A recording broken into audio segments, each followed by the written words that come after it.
رمضان اللہ کا چنا ہوا مہینہ ہے، تمام مہینوں سے افضل، ہم سب کے لیے باعث رحمت، جس میں رحمت کے دروازے کھول دیے جاتے ہیں، جنت کے دروازے کھول دیے جاتے ہیں اور جہنم کے دروازے بند کر دیے جاتے ہیں، اور نیکیوں میں آگے بڑھنے کے لیے سب کو پکارا جاتا ہے، یا باغی الخیر اقبل، اے خیر کے چاہنے والے، اے خیر تلاش کرنے والے، اے خیر کے شائق شوقین آگے بڑھو، ویا باغی الشر اقصر، اور اے شر چاہنے والے، اے برے کام کرنے والے، برائی کے طلبگار، اقصر کمی کر دو، رک جاؤ، سٹاپ اٹ۔ رمضان تبدیلی کا مہینہ ہے، رمضان اللہ کے قریب ہونے کا مہینہ۔ ہم سب اس وقت اپنے آپ سے پوچھیں کہ یہ رمضان میرے لیے ایک یونیک رمضان کیسے ہو سکتا ہے؟ زندگی میں ہم نے کئی رمضان دیکھے ہیں، رمضان ہر سال لوٹ کر آتا ہے، یہ ہمارے لیے کوئی نئی چیز نہیں، لیکن آخر وہ کیا بات ہے، وہ کیا خاص چیز ہے کہ جو ہمیں اس رمضان میں حاصل کرنی، جو ہم نے اب تک حاصل نہیں کی؟ ہم اس رمضان میں اپنے لیے کیا چاہتے ہیں؟ میرے لیے وہ کون سا سب سے اہم ترین گول ہے؟ میرے لیے رمضان کے اعتبار سے وہ کون سی ٹاپ پرائرٹی ہے؟ وہ کون سی ایک خاص چیز ہے کہ جس پر میں نے کام کرنا ہے پورا رمضان، اور پھر اینڈ پر دیکھنا ہے کہ کیا وہ چیز میرے اندر آئی؟ رمضان تو چونکہ رحمتوں کا مہینہ ہے، رحمت کے دروازے کھلتے ہیں تو ہر طرف سے خیر و بھلائی آتی، آپ بہت کچھ سمیٹ سکتے ہیں، لیکن بہت ساری چیزیں ایک خاص چیز کی طرف انسان کو لے جاتی، اور وہ چیز کیا ہے؟ اللہ کے مزید قریب، اللہ کی قربت، تقرب اللہ، اللہ کے قریب ہونا، روزہ رکھ کر اللہ کے قریب ہونا، تراویح پڑھ کر اللہ کے قریب ہونا، دعا کے ذریعے اللہ سے قریب ہونا، ذکر کے ذریعے، صدقہ خیرات کے ذریعے، ہر چھوٹی اور بڑی نیکی اور خیر اور بھلائی کے کام کے ذریعے، کچھ بھی میں کروں، میرا مقصود، میرا مطلوب، میرا گول کیا ہو کہ اس کے ذریعے مجھے کیا ملے، کیونکہ انسان جب محنت کرتا ہے، کوشش کرتا ہے، تو یقیناً اس کا کوئی بدلہ چاہتا ہے، کوئی صلہ چاہتا ہے۔ مثلاً آپ کسی بھی چیز کی طرف جا رہے ہوتے ہیں، کوئی بھی سفر اختیار کرتے ہیں، تو آپ کی کوئی منزل ہوتی ہے جہاں آپ کو پہنچنا ہوتا ہے۔ مثلاً آپ گھر سے نکلے، یہاں آنے کے ارادے سے آپ نے اپنی گاڑی انہی سڑکوں پہ ڈالی اور ایک خاص جگہ پر آ کر پہنچے۔ اگر یہ ایڈریس آپ کو معلوم نہ ہوتا تو خواہ آپ 1 گھنٹہ بھر گاڑی چلاتے، آپ یہاں نہیں پہنچ سکتے تھے۔ تو یہاں پہنچنے کے لیے سب سے پہلی چیز کیا کہ آپ نے راستہ معلوم کیا اور منزل کا پتہ لگا کر وہاں پہنچے۔ ہمیں بھی رمضان میں اپنی منزل کا پتہ ہونا چاہیے، کہاں پہنچنا ہے، یہ سب کچھ کیوں کرنا ہے۔ میں آج دورہ قرآن سننے جا رہی ہوں، میں قرآن کی تلاوت کر رہی ہوں، میں قرآن پڑھا رہی ہوں، میں ذکر کر رہی ہوں، میں کھانا بنا رہی ہوں کہ کسی کو کھلا سکوں، کسی کا روزہ افطار کرا رہی ہوں، کسی کے لیے سحری بھجوا رہی ہوں، کسی کے لیے راشن کا بندوبست کر رہی ہوں۔ کیوں کر رہی ہوں؟ کیا چاہتی ہوں؟ مجھے کیا حاصل کرنا ہے؟ ایک ہی چیز ہر وقت ذہن میں گونجتی رہے، مجھے اللہ کا قرب چاہیے، اس کے سوا کسی اور چیز پہ راضی نہ ہوں، مجھے ہر کام سے اللہ کا قرب چاہیے۔ جب روزہ رکھ رہے ہوں، سحری کے لیے اٹھے، نیند سے آنکھ نہیں کھل رہی، تھکے ہوئے ہیں رات کے، لمبا قیام کر کے سوئے، اب اٹھا نہیں جا رہا، کیوں اٹھنا ہے؟ کس کے لیے اٹھنا ہے؟ اللہ کے لیے اٹھنا۔ اس تکلیف سے، نیند توڑنے سے کیا چاہیے؟ اللہ کا قرب چاہیے، مجھے اللہ کے قریب ہونا ہے، کیونکہ میرے لیے وہ ہستی سب سے اہم ہے، باقی سب تو اس کی مخلوق ہیں۔ کوئی پیارے سے پیارا انسان آپ کا اس کی کریشن ہے، کوئی محبوب سے محبوب ترین چیز آپ کی سونے چاندی کے ڈھیر کریشن ہے اس کی، یہ نہیں، ان کا بنانے والا چاہیے، اس کی محبت چاہیے، اس کی رحمت چاہیے، اس کی معرفت چاہیے، اس کی پہچان چاہیے۔ دنیا میں جتنی بھی چیزیں ہیں، کل من علیہا فان، سب فنا ہونے والی ہیں، سب کچھ ختم ہو جائے گا۔ کسی بھی چیز کے پیچھے بھاگتے رہیں، جتنا چاہے بھاگیں، کوئی بھی چیز سمیٹیں، جتنی چاہے سمیٹ لیں، لیکن بالآخر ہر چیز کو ختم ہونا ہے۔ وہ سب چیزیں رکھی رہیں گی، آپ چلے جائیں گے دنیا نہیں۔ مجھے ختم ہونے والی چیزیں نہیں، ان سے آگے کچھ چاہیے، وہ چاہیے جس کو کبھی فنا نہیں، حی لا یموت، جو زندہ ہے، جس پر کبھی موت نہیں آئی، جو ہمیشہ جاگتا ہے، جسے کبھی نیند نہیں آتی، جسے کبھی اونگ نہیں آتی۔ سب غافل ہو جاتے ہیں، وہ لمحے بھر کے لیے آنکھ جھپکنے کی دیر بھی غافل نہیں ہوتا۔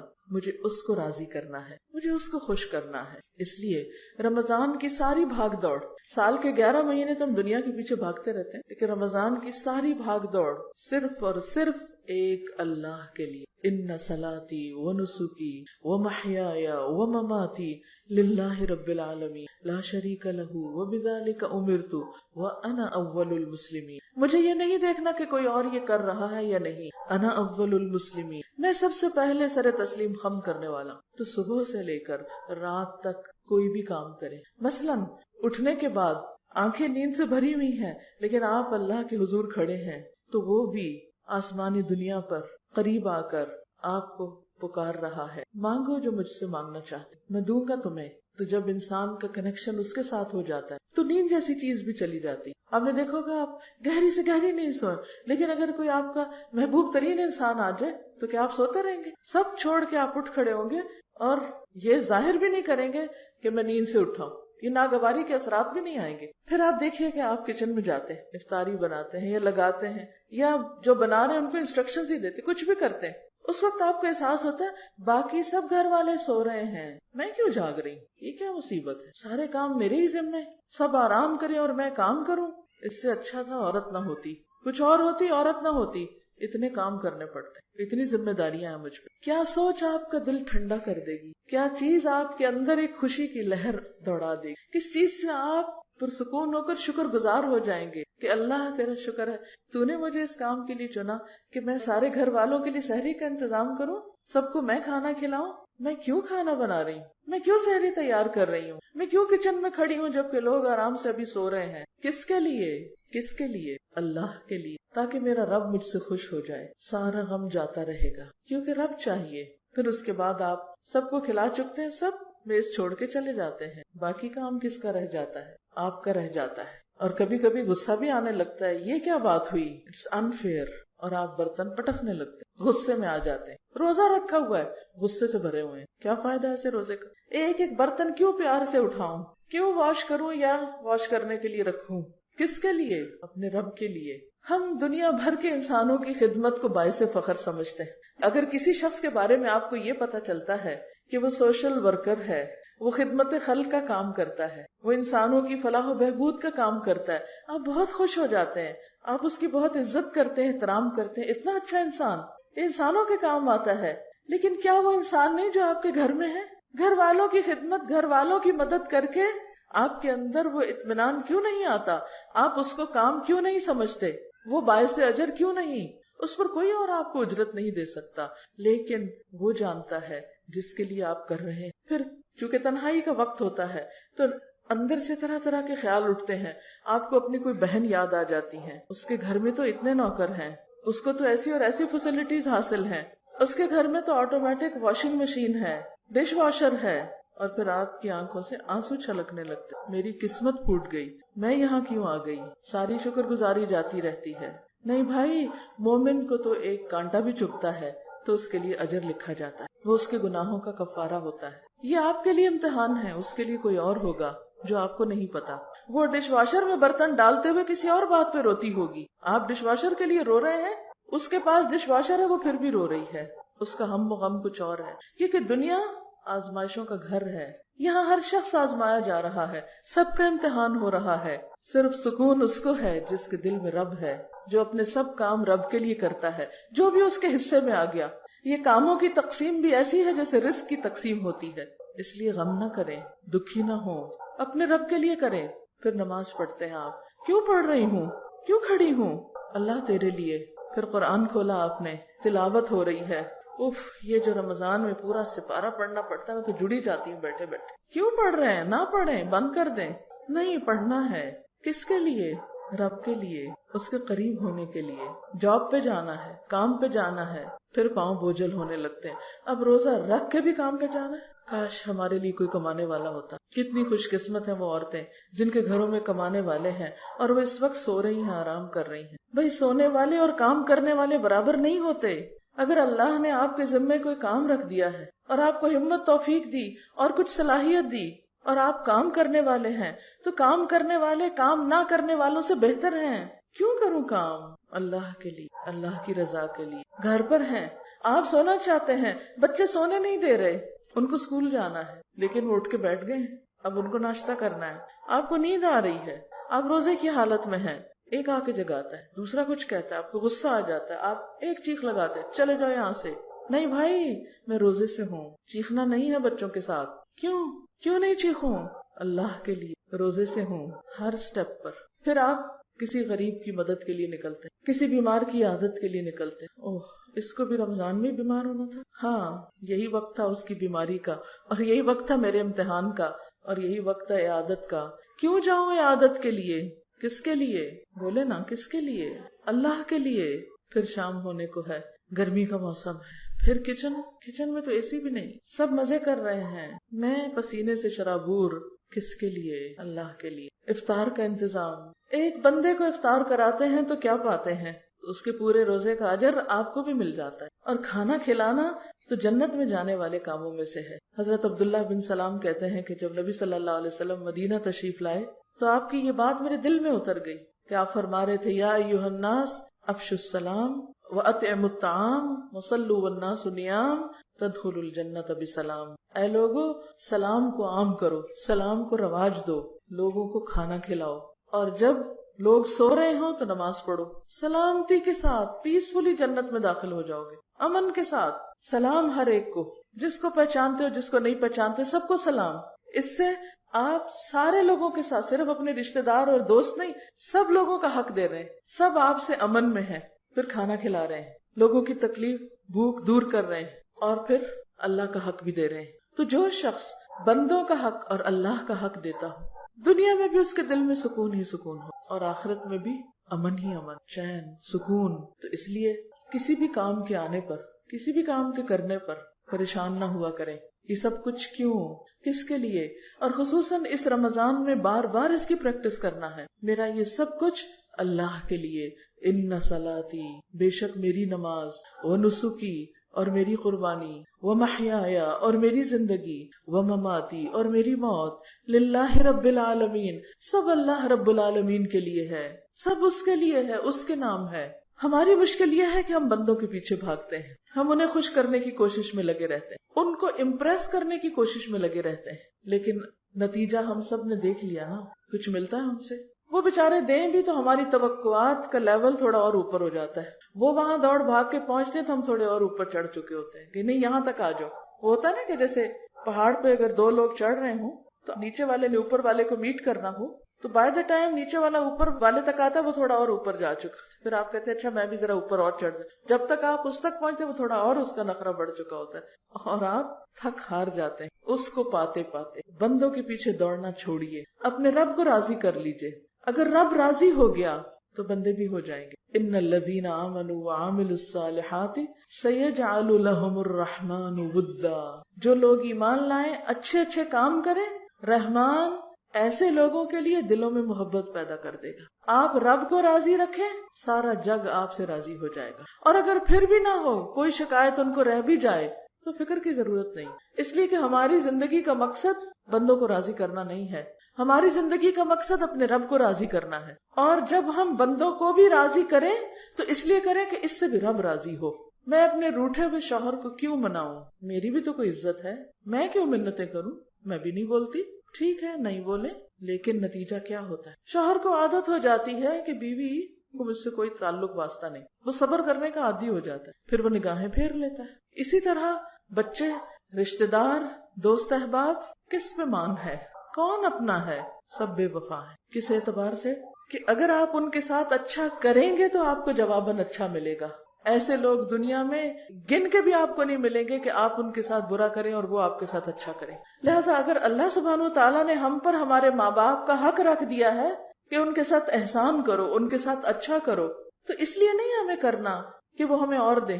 ساری زندگی سے بےچارے دے رہے ہیں، اب ہم صرف ان کی خوشامد اس لیے کریں کہ ان سے کچھ اور مل جائے، تو یہ نیت اچھی نہیں. یا پھر اس بات کا بہانہ کر لیں وہ کون سا ہمارا خیال رکھتے ہیں، ان کو بھی تو فلاں بچہ زیادہ پیارا، بس ٹھیک ہے اسی کے پاس جائیں، ہم سے کیا لینا ہے. نہیں، ہمیں اپنے والدین کے ساتھ احسان اس لیے کرنا ہے کہ ہمارے رب کا حکم ہے.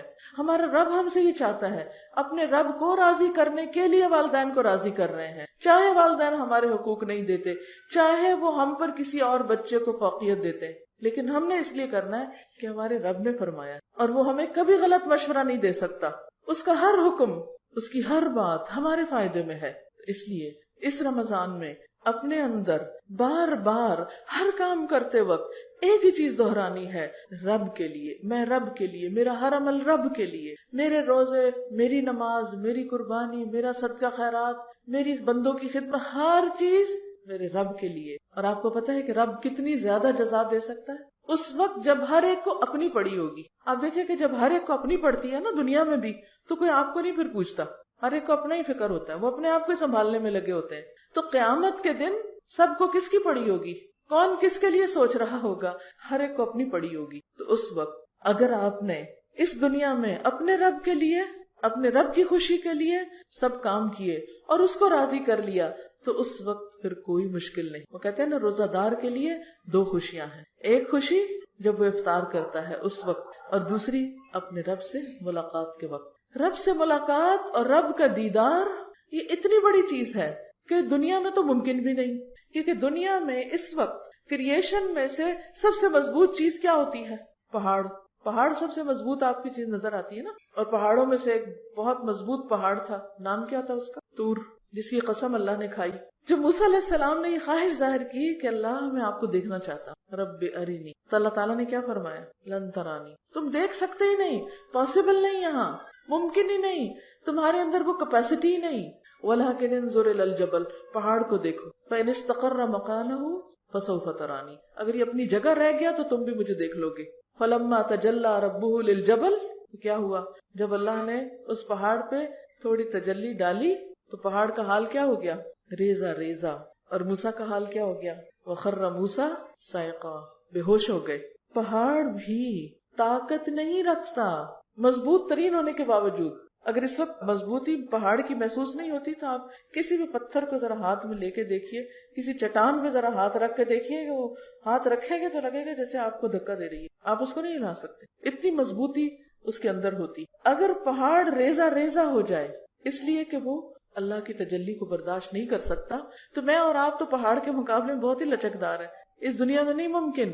لیکن جب انشاءاللہ آپ اللہ کو راضی کر کے آخرت میں پہنچیں گے تو اللہ تعالیٰ آپ کو وہ جسمانی قوت جو پہاڑوں سے بھی زیادہ ہوگی، نظر میں وہ قوت، ابھی تم عین کے لگائے رکھتے ہیں نا تب بھی سب صحیح نظر نہیں آتا، نگاہوں کو وہ قوت، دل کو وہ قوت، کیونکہ بہت سی چیزیں ہم نگاہوں سے تو دیکھ لیتے ہیں، دل میں برداشت نہیں ہوتی اس کو دیکھنے کی۔ بعض سین ایسے ہوتے ہیں نا کہ آپ دیکھتے ہیں آنکھ بند کر لیتے ہیں، تو وہاں یہ ساری قوتیں ملیں گی۔ یہ مضبوطی کہاں سے آئے گی؟ یہ ایمان کی مضبوطی، اخلاق کی مضبوطی، کردار کی مضبوطی، اس چیز کی مضبوطی کہ آپ سب کچھ اللہ کے لیے کر سکتے ہیں۔ یہ ایک مضبوط کیریکٹر کی علامت ہے کہ آپ بندوں کے رویوں کے تابع نہیں ہیں۔ بندوں کے رویے کے تابع ہونے کا مطلب کیا ہے کہ جیسا وہ کریں ہم بھی ویسے ہی کریں، اگر وہ اسمائل کریں تو ہم بھی کریں گے، وہ سلام کریں تو ہم بھی کریں گے، وہ ہمیں کچھ دیں گے تو ہم بھی دیں گے، وہ اچھا کریں گے تو ہم اچھا کریں گے، اور اگر وہ اچھے نہیں تو ہم بھی اچھے نہیں۔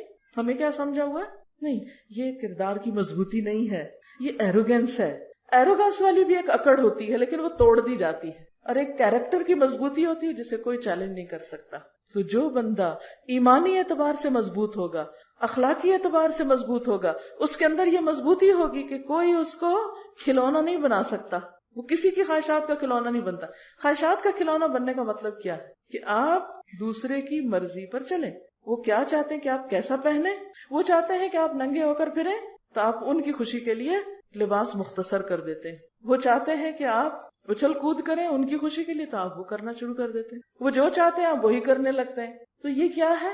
ایک مضبوطی نہیں ہے۔ نہیں، مجھے یہ دیکھنا ہے کہ اچھا اس کا جو مطالبہ یا اس کا جو ہے یہ میرے رب کو پسند ہے یا نہیں۔ تو ایمان کی مضبوطی اور کردار کی مضبوطی اس وقت آتی ہے جب انسان سب کچھ کس کے لیے کرتا ہے؟ اپنے رب کے لیے۔ پھر وہ چھوٹی چھوٹی باتوں پر رو دھو کے نیکی کا کام نہیں چھوڑتا کہ میں فلاں سے بہت تنگ ہوں، میں اب یہ مزید نیکی نہیں کر سکتا، فلاں نے مجھے بہت اریٹیٹ کر دیا اس لیے اب میں آئندہ یہ کام نہیں کروں گا۔ نہیں، فلاں جو مرضی کرے، جو چیز میرے رب کو پسند ہے میں تو اپنے رب کی خوشی کے لیے کرتا جاؤں گا۔ اور جب انسان رب کی خوشی کے لیے کرتا ہے تو اس کو یہ پتہ بھی نہیں چلتا، چلے بھی تو اس کے لیے کوئی بہت اہم بات نہیں ہوتی کہ یہ لوگ کیا کہہ رہے ہیں اور کیا کر رہے ہیں۔ تھوڑی دیر کے لیے دیکھ کے تکلیف ہوتی، اریٹیشن ہوتی ہے، لیکن کوئی زیادہ فرق نہیں اس انسان کو پڑتا، کیونکہ اس کو پتا ہے وہ جس کے لیے کر رہا ہے وہ خوش ہو رہا ہے۔ تو اس رمضان میں کیا حاصل کرنا ہے؟ رب کی خوشی۔ کس کو پانا ہے؟ رب کو پانا ہے. ہر کام کس کے لیے کرنا ہے؟ اپنے رب کے لیے. بہت سے لوگ کہتے ہیں نا صبر نہیں ہے. صبر صرف اس وقت آتا ہے جب انسان کس کے لیے کرے؟ رب کے لیے، اللہ کے لیے. یہی آپ کو میسج دینا تھا کہ اس رمضان کا اپنا موٹو بنا لیں کہ مجھے کیا حاصل کرنا ہے؟ اللہ کا قرب. اپنے اپنے الفاظ میں جو چاہیں لکھ لیں، میرا سب کچھ میرے رب کے لیے، اور میرا رب مجھے کافی ہے، حسبی و کفا. اور بندوں کے ساتھ جو تعلق ہے، ان کی جو دلداری کرنی ہے، ان کو جو خوش کرنا ہے، ان کے ساتھ اچھے اخلاق سے پیش آنا ہے. اس لیے نہیں کہ وہ مجھے اپریشیٹ کرے کہ ہے کتنے اچھے اخلاق کا بندہ. نہیں بھائی، آپ سے نہیں چاہیے، اس سے چاہیے، اس سے تعریف چاہیے، اس کی خوشی چاہیے. آپ دیکھیں گے کہ اس کے بعد آپ کے اندر ایک ایسا جذبہ آ جائے گا کہ آپ اپنے دشمن کو بھی جا کے السلام علیکم کہہ سکتے ہیں. کوئی شخص جو آپ کے ساتھ کتنی بھی بد اخلاقی کر چکا، آپ اس کو بھی جا کے بہت اچھی طرح مل سکتے ہیں، کیونکہ آپ اس کے لیے نہیں مل رہے، اپنے لیے نہیں کر رہے. کس کے لیے کر رہے ہیں؟ رب کے لیے. بلندی صرف اس انسان کو ملتی ہے جو بلندی چاہتا ہے. اور بلندی کس میں ہے؟ لوگوں کی باتوں اور لوگوں کے رویوں سے اوپر اٹھ جانے میں، لوگوں کی خواہشات کا تابع ہونے کی بجائے اللہ کی مرضی کے تابع ہونے میں. تو انشاءاللہ اگر آپ نے اس کی نیت کر لی اور آپ نے اگر یہ سبق یاد کر لیا تو میں سمجھوں گی کہ میرا لاہور آنا فائدہ مند ہو گیا. میں صرف ایک پیغام دینے آئی ہوں، اور وہ کیا کہ اس رمضان میں اپنے رب کو، اس کے قرب کی لذت پالیں اور اس کی محبت کا لطف اٹھا لیں. ہر غم سے بے نیاز ہو جائیں، کیونکہ جو اللہ کے دوست ہوتے ہیں، اللہ کا وعدہ ہوتا ہے، الا ان اولیاء اللہ لا خوف علیہم ولا هم يحزنون. یہ نہیں کہ یہ اچانک کوئی آخرت میں ہو جائے گا. یہ یہاں سے پریکٹس کرنی ہے اللہ کا دوست بننے کی، کہ دل میں کوئی غم نہ رہے، ہمیشہ پر امید رہیں، اس سے مانگتے رہیں، اس کی طرف دوڑتے رہیں، اس کی خوشی کے لیے ہر ایک کے کام آئیں، دوست کے بھی، دشمن کے بھی، اپنے کے بھی، پرائے کے بھی، ہر ایک کے ساتھ اچھا.